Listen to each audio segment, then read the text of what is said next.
हादिया फातिमा है और मेरा ताल्लुक government girls middle school Shahdara town Lahore से है।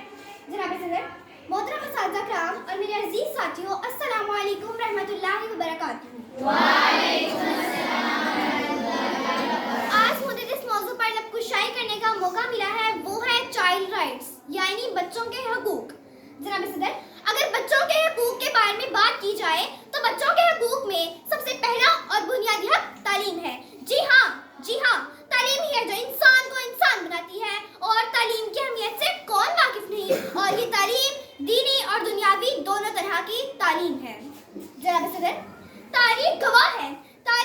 है कि आग के परस्तिश करने वालों ने आग को अपने काबू में ले लिया और फिर क्या था, ऊपर देखा आसमान नजर आया, आसमान में चांद नजर आया, चांद में इंसान नजर आया, पूछा माजरा क्या है, जवाब मिला इंसानी तरक्की हुई है। नीचे देखा जमीन नजर आई, जमीन में समुद्र नजर आया, समुद्र में गहराई नजर आई, गहराई में इंसान नजर आया, पूछा माजरा क्या है, जवाब मिला इंसानी तरक्की हुई है। और यही तरक्की चीख चीख कर कह रही है कि तालीम सिखाती है जीने का तरीका, और यही तालीम हमारा बुनियादी हक है, हमारे मुल्क के बच्चों का बुनियादी हक है।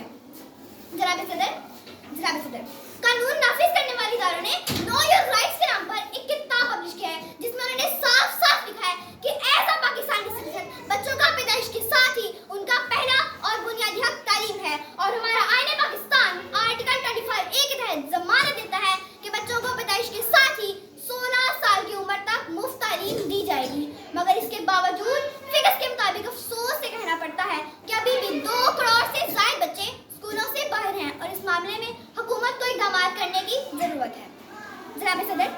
तारीख ऐसी मिसालों से भरी पड़ी है कि तालीम की बदौलत ही बहुत से लोगों ने न सिर्फ अपना नाम रोशन किया बल्कि उन्होंने अपने मुल्क को मिलत का नाम भी रोशन किया। जनाब सदर, तालीम के मैदान के सिपाही जाबर बिन हयान जब अरवाज़े अल-बैरूनी बढ़ते हैं तो फिर अपनी जिंदगी बनाकर जीने का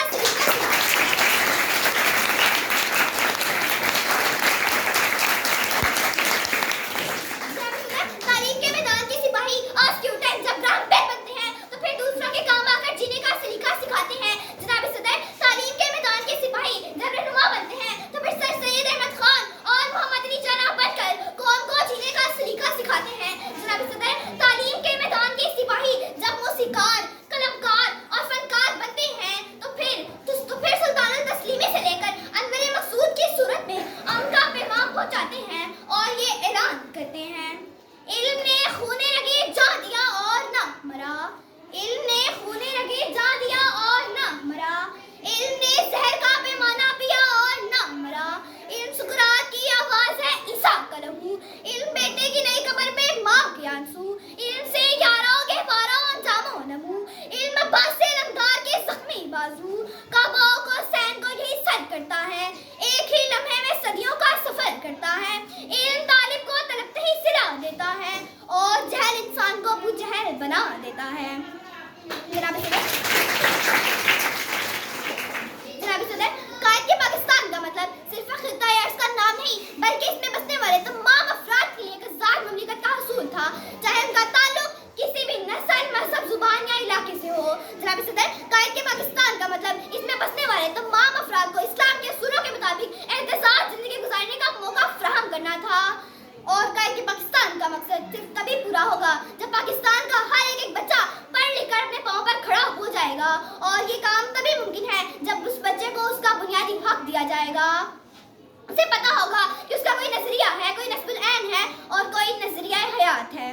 मैं अपनी तकरीर का इख्तिताम इस दुआ के साथ करती हूँ कि ऐ मेरे अल्लाह, हमारे कौम के हर एक बच्चे के दिलों में भी ऐसा ही नस्बुल ऐन और ऐसा ही नजरिया हयात पैदा कर दे कि हर बच्चा